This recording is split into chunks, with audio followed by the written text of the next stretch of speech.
Okay lang naman sir na walang kudita hanggat kayo ang chief of staff. Kaso wala naman talagang mangyayaring ganon.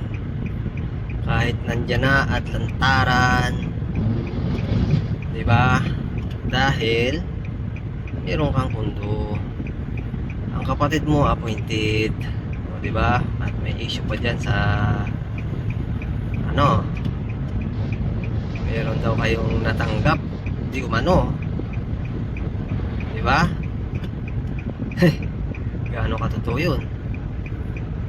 Akala ko ba naman loyal kayo sa Constitution. Maging loyal kayo sa Constitution.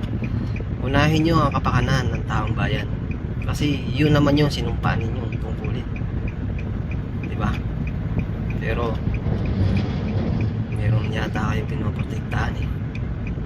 At hindi yun yung mga mamamayang Pilipino, ha? Hindi ang taong bayan ang pinoprotektahan ninyo.